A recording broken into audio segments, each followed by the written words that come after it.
আমি সসম্মানে বলবো আমার পরিবারের লোকদের ছেড়ে দিন, এর পরিণতি ভালো হবে না।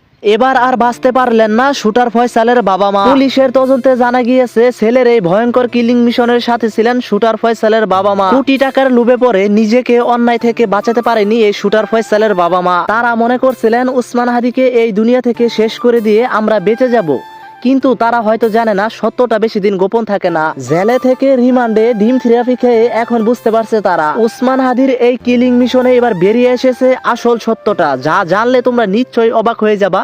ভিডিওতে একটি লাইক দিয়ে আমাদের এই ছোট্ট চ্যানেলটিকে সাবস্ক্রাইব করে ভিডিওটি না টেনে সম্পূর্ণ দেখতে থাকো। বন্ধুরা, তোমরা কিন্তু জানো ঢাকা রাজধানীর বিজয়নগর এলাকায় প্রকাশ্যে উসমান হাদিকে গুলি করার পর শুটার ফয়সাল ইন্ডিয়াতে চলে গেলেও গ্রেপ্তার হয়েছেন শুটার ফয়সালের পরিবার এবং তাদেরকে দেওয়া হয়েছিল রিমান্ডে তারা এমন কিছু ভয়ঙ্কর তথ্য দিয়েছে যা জানলে তোমরা অবাক হয়ে যাবা। আবারও 5 দিনের রিমান্ডে শেষে ঢাকা চিফ ম্যাজিস্ট্রেট আদালতে তোলা হবে শুটার ফয়সালের বাবা মাকে। পুলিশের তদন্তে জানা গিয়েছে রিমান্ডের সময় শুটার ফয়সালের বাবা মা অঝরে কেঁদে কেঁদে বলেন শরীফ উসমান হাদিকে এই দুনিয়া থেকে শেষ করে দেওয়ার শখ এবং মাস্টারমাইন্ড করেছিলেন জুলাই আন্দোলনের পর থেকে। বারবার ব্যর্থ হলেও সুযোগ মতো উসমান হাদিকে পেয়ে রাজধানীর বিজয়নগর এলাকায় গুলি করে দেয় শুটার ফয়সাল এবং তাদের কিছু ভয়ঙ্কর প্ল্যান অনুযায়ী কিছু নেতাকর্মীদের সাহায্যে পালিয়ে যায় ইন্ডিয়াতে শুটার ফয়সাল এবং তার সাথে থাকা আলমগীর। আর এই বিষয়টি তখনকার সময়ে সামাজিক সোশ্যাল মিডিয়ায় বেশ ভাইরাল হয়। শুটার ফয়সাল আর তার সাথে থাকা আলমগীর নাকি আত্মগোপনে চলে গিয়েছে ইন্ডিয়াতে,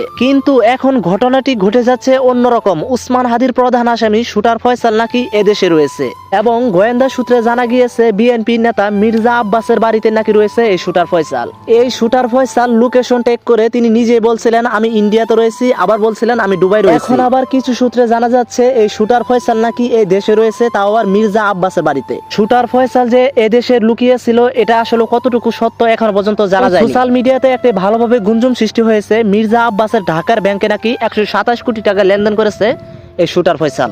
তবে আজকে ঢাকা চিফ ম্যাজিস্ট্রেট আদালতে তোলা হবে শুটার ফয়সালের বাবা মাকে। সবাই ফাঁসি দাবি জানাচ্ছে। ছেলেকে অন্যায় থেকে প্রতিবাদ না করে ছেলের এই মাস্টারমাইন্ড কিলিং মিশনের সাথে ছিলেন এই শুটার ফয়সালের বাবা মা, তাই আজকে তাদেরকে বুঝতে হচ্ছে। বন্ধুরা, তোমরা যদি শুটার ফয়সালের বাবা মা এবং শুটার ফয়সালের ফাঁসি চাও অবশ্যই কমেন্টে লিখে যাও।